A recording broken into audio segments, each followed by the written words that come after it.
औज़ुबिल्लाहिमिनश्शैतानिर्रजीम बिस्मिल्लाहिर्रहमानिर्रहीम। मेरे बच्चों अस्सलामु अलैकुम वरहमतुल्लाहि वबरकातुह। आज हमने एक्सरसाइज नंबर 4.4 करनी है, ठीक है। तो इसमें सबसे पहला जो क्वेश्चन है that is draw a rough sketch of triangle ABC। हम एक रफ स्केच बनाएंगे ट्रायंगल ABC का। This is A, B and C, ठीक है। इसके बाद फिर mark A point P on it's interior. Interior में आपको कल बताया कि इंटीरियर हुआ अंदर, यानी इसके अंदर हम एक पॉइंट डालेंगे, उसका नाम रखेंगे P, ठीक। इसके बाद फिर and point Q in its exterior, और इस ट्रायंगल से बाहर हम एक और पॉइंट रखेंगे, उसका नाम रखेंगे Q, ठीक। और is the point A in its interior or in its exterior। अब हमें बताना है कि ये पॉइंट A जो है ये इंटीरियर है या एक्सटीरियर है ना। तो यहाँ पर हम अच्छी तरह से कल, अगर आपको याद होगा कि मैंने आपको बताया था कि जो अंदर हो उसको इंटीरियर बोलते हैं, जो बाहर हो उसको एक्सटीरियर बोलते हैं।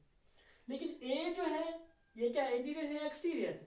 कुछ नहीं है, ना ये इंटीरियर है ना है एक्सटीरियर, बल्कि ये क्या है, ये वर्टेक्स है जहां पर दो लाइंस मीट करती हैं, एक दूसरे के साथ मिलती हैं, तो उसको हम वर्टेक्स बोलते हैं।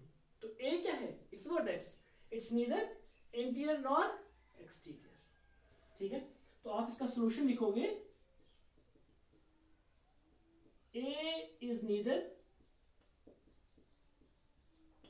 Interior nor exterior but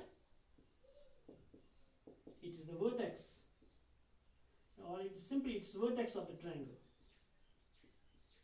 vertex of the triangle, ठीक है। तो ये बहुत सिंपल क्वेश्चन था ये पहला। तो यहाँ पे हमें यही बताना था कि ये क्या है, इंटीरियर है या एक्सटीरियर है, ठीक है। ये कुछ नहीं है, ये सिर्फ वर्टेक्स है, ठीक है। वर्टेक्स है ये, जिस तरह से B एक वर्टेक्स है, C वर्टेक्स है, लेकिन पॉइंट P जो है ये अंदर है, इंटीरियर है, क्यों एक्सटीरियर है, ये तो वहीं से गिवन था। तो इसीलिए हम लिखेंगे यहाँ पे सिंपली कि A is a vertex, it's neither exterior nor interior. उसके बाद फिर क्वेश्चन नंबर 2, हाँ इसका आप खास ख्याल रखोगे, ये बहुत ही इंपॉर्टेंट क्वेश्चन है और वैसे बहुत समझना भी बहुत ही आसान है ये।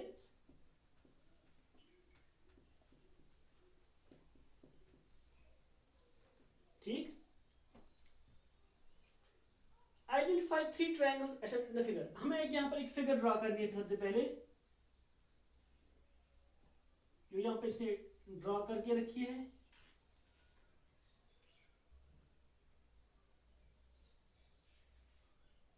ठीक है, इसके बाद यहाँ पे उन्होंने एक परपेंडिकुलर भी डाला इस पर, वो इसका नाम रखा है A B A C और इसका नाम D रखा है। ये एक ट्रायंगल है, ठीक है। लेकिन हमें बताना है, इसके बहुत सारे पार्ट्स हैं। ए पार्ट में बता रहे हैं ये कि 3 ट्रायंगल्स इन द फिगर। ये जो फिगर यहाँ पे दी गई है, हमें इसमें कितनी ट्रायंगल्स देखती हैं? 3, क्योंकि यहाँ पे 3 ट्रायंगल्स हैं, ये एक ही नहीं है। इससे पहले एक ही थी ABC, अब जब हमने इस पर परपेंडिकुलर डाला, मीडियन डाला, तो इससे क्या हुआ, इससे यहाँ पे 3 ट्रायंगल्स बन गई। हमें उन 3 ट्रायंगल्स का नाम लिखना है। देखिए मैं उनका नाम लिखता हूं यहाँ पे।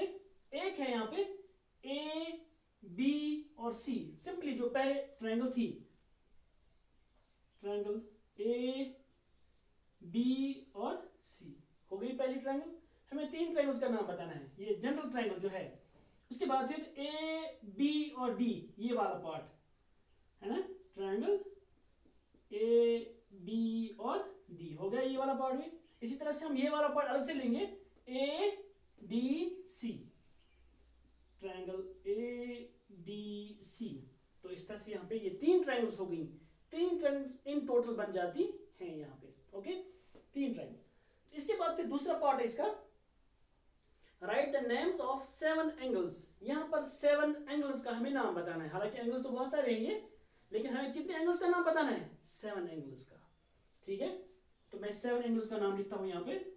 देखिए, सबसे पहला एंगल हम ये वाला ले लेते हैं, ठीक है, बी, यानी A B D, angle A B D, है ना, ये तो एक एंगल हुआ जब हम इसके साथ इसको मिलाते हैं। इसके बाद फिर इसी को हम बढ़ाते हैं, ए बी और सी, एंगल ए बी और सी, ठीक है। एक हुआ यहां से यहां तक, दूसरा हुआ ए बी और सी यहां तक, पूरा हो गए 2 एंगल्स। इसी तरह से तीसरा एंगल क्या है? अब हम किसकी बात करते हैं? चलो हम अब डी की बात करते हैं, ठीक है। देखिए A D B, angle A D और बी, है ना, ए डी बी एंगल यहां पे है। तो इस तरह से हो गया, डी वाला एंगल भी इसमें हो गया। इसी तरह से ये डी जो है, ये एक एंगल इस साइड भी बनाता है, A D C, angle A D C, हो गए डी के 2, ओके। इसी तरह से हम कितने हो गए? 1 2 3 4 5, हमें 7 एंगल्स का नाम बताना है। 5th एंगल क्या है यहाँ पे? ये हम सी को ले लेते हैं यहाँ पे, ए सी बी, एंगल ए सी और बी, है ना, ये पूरा। इसी तरह से अब हम यहां तक ले लेते हैं इसको, ए सी डी, एंगल ए सी और डी, हो गए सी के भी 2। अब हम इसका एक और ले लेते हैं जी, क्योंकि हम इसमें से और भी बना सकते थे, लेकिन क्योंकि हमें 7 ही बनाने हैं, 1 2 3 4 5 6 7, क्या बनेगा? हम यहाँ पे कोई भी एंगल ले सकते हैं, C A D, angle C A D. लेकिन कल मैंने आपको एक बात बताई थी, वो आप प्लीज याद रखिएगा, कि हम कैसे कह सकते हैं कि ये एंगल्स हैं, या हम इनको एक सीरियल, इनको हम एक ऑर्डर में रखते हैं, या एक तरतीब में रखते हैं। वो कैसे? वो ऐसे कि जो बीच में आता है ये वर्टेक्स होता है, क्योंकि वर्टेक्स पर ही एंगल बनता है।